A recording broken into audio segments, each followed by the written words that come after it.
hear the child if in fact that is a problem, and that he would again acquire that prior to having the child with him.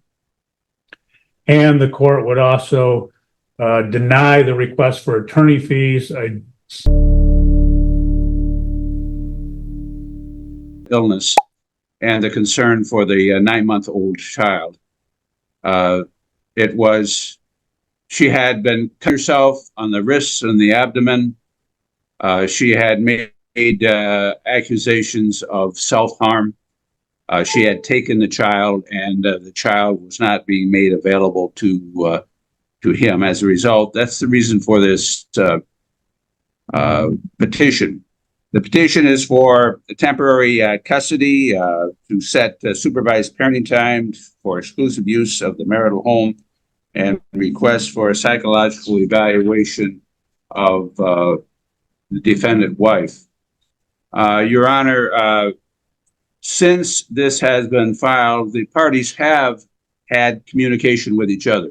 The current status, as I understand it, is that they have made arrangements between them that my client is having the child with him every weekend, Friday until Sunday at noon, that he has the child with him 2 days during the week. So that it is, there's been some talk going on. I think that ultimately that is good. Ultimately, it's in the best interest of the child that the parents are talking. We are asking that on a temporary basis that there be a week on, week off, with each parent having one overnight on a Wednesday in the off week, so that there is not a long period of time that either one will be away from the child. So we are asking that on a temporary basis. I think there's going to be a need for an evidentiary hearing in that regard. In the meantime, the defendant wife has extricated herself from the home, is living with her parents. So I think the exclusive use request of the marital home is appropriate, so that he can feel secure in that living quarters, that he is making the payments on the home at this parent time. And we're asking that there be a psychological evaluation set. The answer to this particular matter has minimized a lot of things which I don't think is appropriate. Anybody who is themselves has a mental disorder in that regard, and whether or not she is intending to herself or not is concerning for that parent having control on a regular basis that is unsupervised for a 9-month-old child. And that is absolutely the reason for the filing of this petition. In quick response to the answer and the counter motion for attorney fees, we are submitting that there was great factual and legal reasons for filing this complaint of concern for the minor child, and that the requests for attorney fees are not warranted in fact or law. But I think on a temporary basis, I would respectfully ask to be a shared custodial situation, that currently the child is being supervised in the maternal parent's home. That's where she is living at the present time. That be week on, week off until we have an evidentiary hearing or try to come to some resolution in this particular matter. So that's our request at this time, Your Honor. Thank you. Okay, thank you. Mr. Cheltenham, what's your response? Well, first, we'd like to sort of address the allegations against my defendant. We have 3 main allegations. One is the allegation that she has mental health issues, which causes her to harm herself. And then on top of that, there's a presumption that there's some sort of ideation that was sort of underlying in plaintiff's original motion. The next allegation is that she's got some sort of alcohol use disorder that places the child in danger while in my client's care.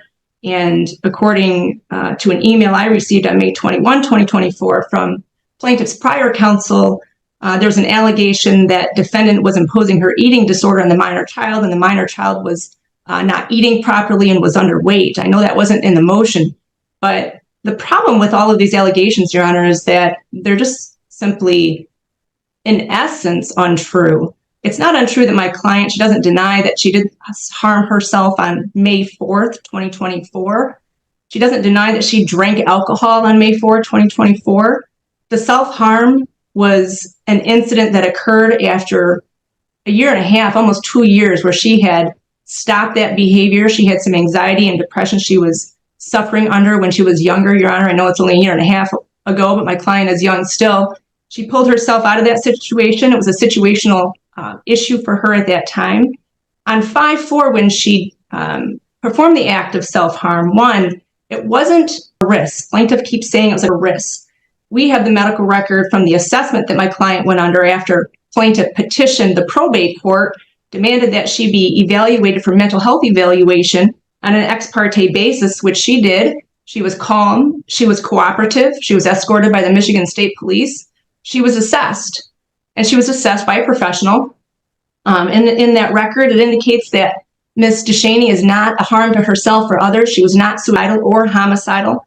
That the abrasions and that was a term used by the medical professional, Your Honor, that was on her forearm, not her wrist, and her abdomen, were superficial.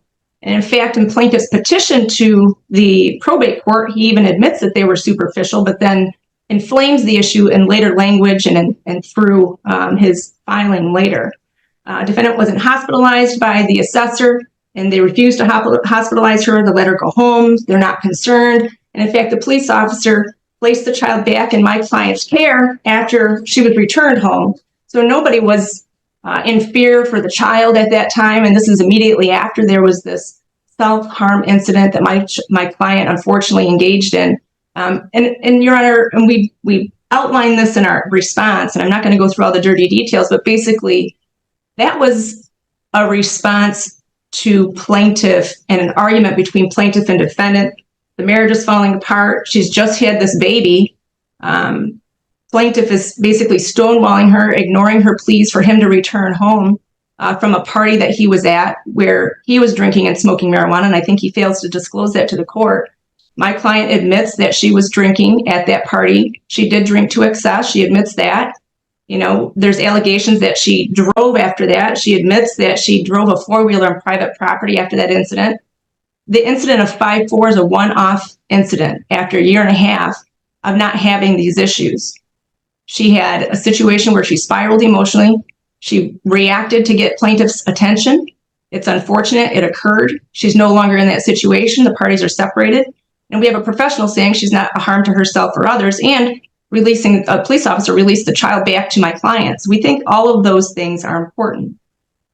As far as assessing my client is concerned in relationship to her quote unquote mental health disorder or mental health illness, one is she was already assessed pursuant to plaintiff's petition. We don't see why that she would need to be assessed again, but she's willing to do that. If the court is going to order her to be assessed, then we ask that she be assessed by Dr. Brooke Van Burenhay, who is a licensed clinical psychologist. She is mainly in the Ingham County area, but she does practice in surrounding areas. She is an excellent psychologist. She has been an expert in a number of cases, including a case of mine that I have used her on. Of course, my relationship with her is strictly professional. I trust her. She is also an attorney, so she makes an excellent witness. She would absolutely produce a non-biased report. So if the assessment is required, then we ask that she assess my client. I believe there was a request in the motion anyway for alcohol assessment of my client. My client doesn't have an issue with that. Buckle up, guys. Today we are stepping into a courtroom where the tension is already thick in the air. Within seconds, serious allegations surface. Claims of mental illness, self-harm, and a 9-month-old child caught in the middle. The petitioner frames the situation as urgent and potentially dangerous. This opening isn't just procedural talk. It's a strategic move to immediately raise concern and urgency.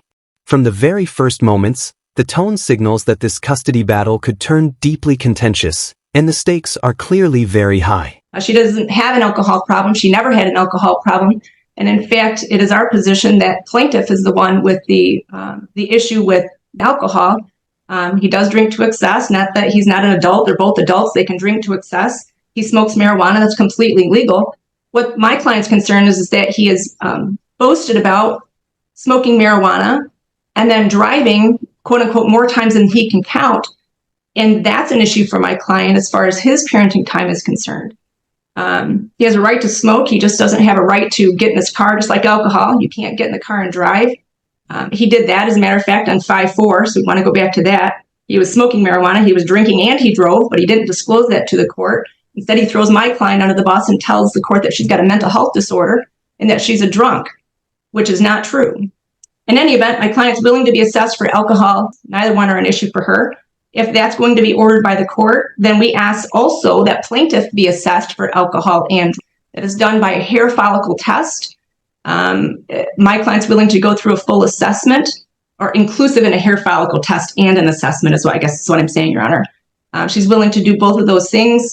We ask that if she's going to be assessed, we have Kimberly Podmore assess her. She's another expert that I'm just familiar with. All right, guys. Now the father's side begins laying out its case with calculated precision. The attorney methodically connects the self-harm allegations to concerns about the child's safety, pushing for temporary custody and psychological evaluation. Notice the careful language. Everything is framed around the best interest of the child, which is powerful in family court. At the same time, he highlights ongoing payments and living stability to strengthen his client's position. This segment is all about building credibility while quietly planting doubt about the mother's reliability as a primary caregiver. That alcohol testing, she's known for that in the Ingham County, Eaton County, Clinton County, and Shiawassee County areas. And she certainly has testified before as an expert. So that would be something that we would be willing to do, more than willing to do. As far as the remaining issue, the eating disorder, the eating disorder was, again, an issue for my client and situational at the time. It's been over 1.5 years since she's engaged in that behavior. She had a healthy pregnancy. She had a healthy baby. The baby is healthy. And as far as any implication that she would misuse that prior issue of hers on the child, which has been implicated by defendant's counsel, or plaintiff's counsel rather.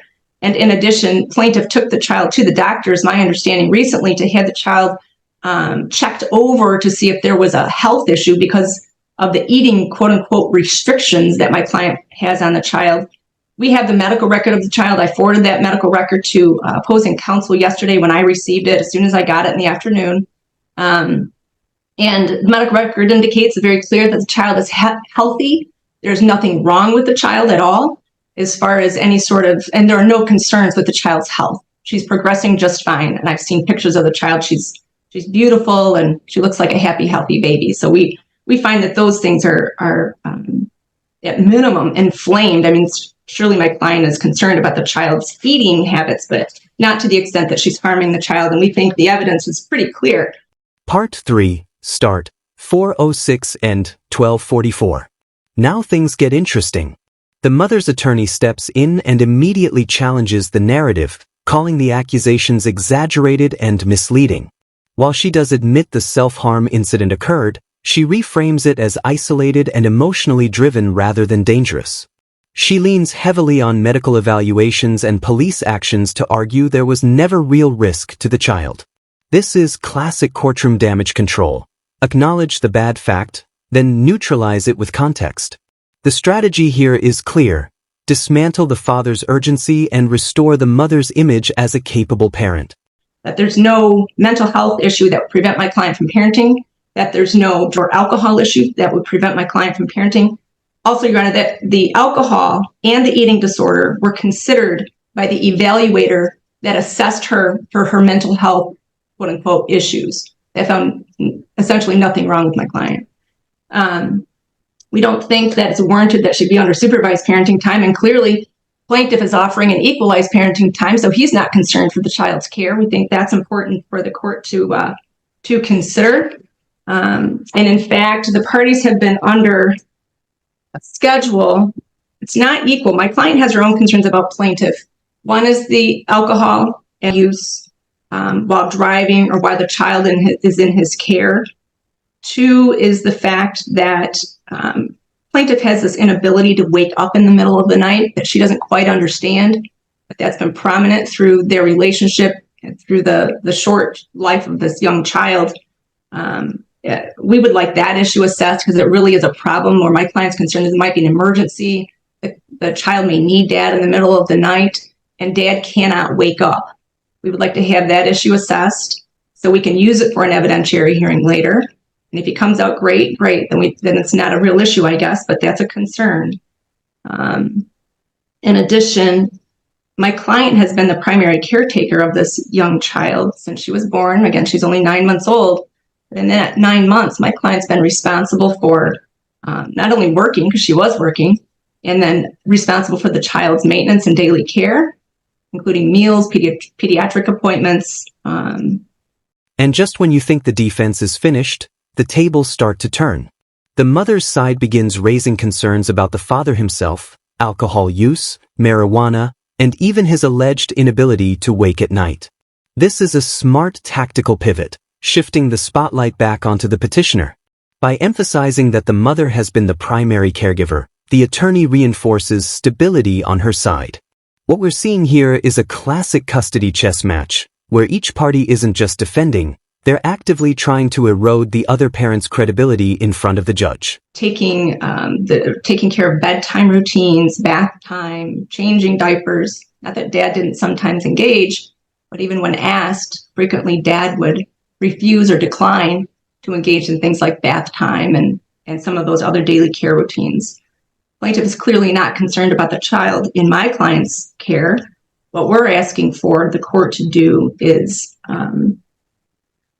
place the client in my client's as a primary custodian and having dad have every other weekend. Right now he's got every weekend, and my client's been very accommodating with my counsel to her. But with her going back to work, and she does have a new job, she's requesting that dad be under every other weekend with extended parenting time during the week like they have been doing. So there's 2 times a week dad has physical contact with the child, and I'm looking for that schedule right now. For some reason, it's escaping my notes, but from what I remember, something like Mondays and Wednesdays, dad has contact with the child from 4 to 8 p.m. My client's happy to continue that. In addition, she does FaceTime with dad, and that is on the Tuesdays and Thursdays, I believe there's FaceTime that dad has with the child at bedtime. And then really my client doesn't want dad to have the overnights, and if he does have the overnights, he should be staying with his mom, which is I believe that he's doing right now. So my clients felt safe during these overnights because of plaintiff staying with his mother, and his mother at least being someone present who can wake up with the child, because that is a real significant concern for my client. As far as the attorney's fees are concerned, we think the attorney's fees are appropriate, and the attorney's fees are appropriate. It's because of the overly litigious nature of this. My client withheld the child, if you want to call it withholding, for approximately 7 days. This is immediately after my client had to endure plaintiff trying to secret the child away from my client. So she was very suspicious that plaintiff was going to try to remove the client from her care permanently. She was trying to figure things out. As soon as she hired counsel, she listened to me. She did what she was supposed to do. She allowed the parenting time. Attorneys were working together. Here comes the moment everyone has been waiting for. The judge steps in to cut through the noise. You can hear the careful balance in the ruling. Concerns are acknowledged, but drastic measures are avoided. By ordering mutual psychological evaluations and setting joint custody with strict conditions, the court signals caution without overreaction. The no alcohol and no marijuana directive speaks volumes about the judge's priorities. In the end, this ruling preserves shared parenting while putting both sides on notice. The message is clear. The child's welfare outweighs every accusation thrown in this courtroom. She wasn't trying to permanently deprive dad of anything. And she did work with him on her own. So we don't think that 7 days was enough to say that she was withholding the child. But in any event, the attorney's fees, as far as the overly litigious nature of this, is that the motion wasn't really necessary, first of all. Secondly, not that dad doesn't have a right to file it, but he placed a lot of information in that motion that was either twisted facts or false information And we think that was done to inflame the situation for my client. It's clear by the whole process of this, of her having to be evaluated on an ex parte order, which was completely unnecessary. Then the facts come into the court that, she essentially that my client can't have parenting time, but then he says equal is okay. It's his litigious nature that we're concerned with. We didn't have to be here. We could have stipulated to something. They are stipulating to something. And so we've wasted, I would say wasted over $3,000 defending this matter. And I'm continuing to work with my client and, in preparation for an evidentiary hearing, of course, that we have to do. But because of those things, we think the attorney's fees are appropriate in this case. We're asking ultimately that the court deny plaintiff's motion as it is outlined and requested. We do think that parenting time is important for both parties. We're asking the court to adopt our request for parenting time, to order the attorney's fees, and if the court is inclined to order evaluations, make that a mutual evaluation of both parties. We're requesting that the evaluations be conducted by the evaluators that we recommend, Your Honor. Thank you. Do you have any issue on response on the exclusive use that they've requested? Oh, I apologize, Your Honor. I missed that. So as far as the exclusive use and possession are concerned, we don't think it's really necessary. My client hasn't been trying to get into the home. She's not trying to, she's not berating plaintiff. He's able to live free in the home. We just don't think that it's necessary. I don't know that it harms anybody to have exclusive use and possession. But again, we think that was more of a frivolous filing and not necessary. But I do know, well, I'll leave it at that. So as far as exclusive use and possession is concerned, we just think it's not necessary at this time. My client has property there she'd like to have access to. She doesn't have room to move it into her parents' house right now. So she should be able to go in and out freely is what we believe. And if he has exclusive use and possession, obviously he can prevent her from doing that. Thank you. Thank you.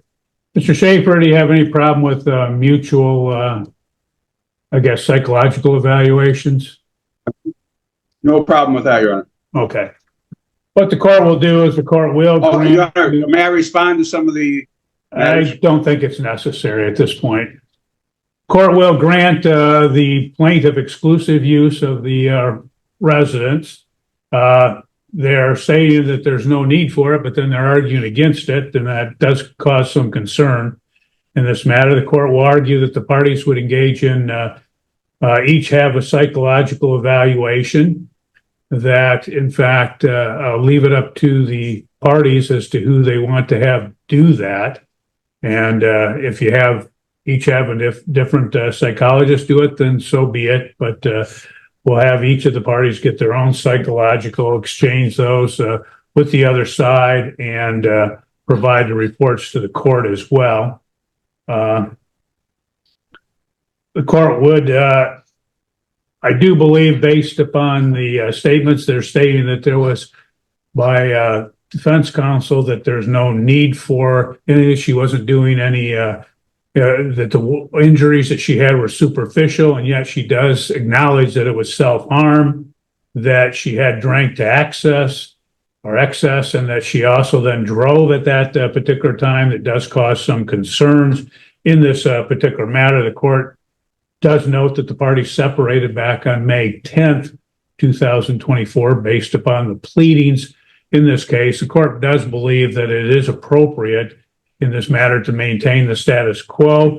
The court is going to order that the parties would each have a joint physical custody of the child in this matter on an alternating weekly basis, with a Wednesday overnight by the other party from 4:00 p.m. until 8:00 p.m. on Thursday morning. The court would order that neither of the parties would drink or consume any marijuana during the time the child is in their respective care. The court would also order that the plaintiff would invest in a baby monitor so that when the child's with him, he has the opportunity to hear the child if in fact that is a problem, and that he would again acquire that prior to having the child with him. And the court would also deny the request for attorney fees. Contrary to what defense counsel says, I think there was ample reason that this matter was brought before the court, and obviously the parties haven't been able to agree today on much of anything. So obviously there was a need for the motion. So the court will deny that particular request.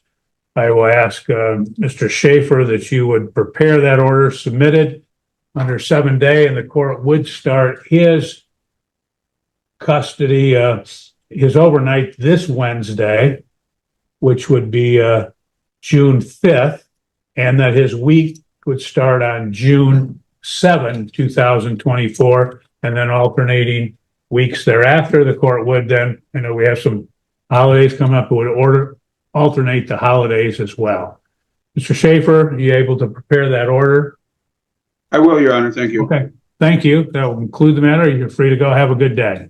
Your Honor, can I ask one more question before we leave? As far as, taking into consideration the child's age, and I understand the court imposed an overnight on Wednesdays on the off weeks. We were wondering if we could do more of a shortened visit between the parties, so there's frequent transfers. The child's only 9 months old, so my client is wanting to see if we could have more of a 2-3-3-2, or Well, what I'll do is allow you, the attorneys, to speak and see if you can come up with some arrangement. If not, you have my ruling. Thank you. Thank you.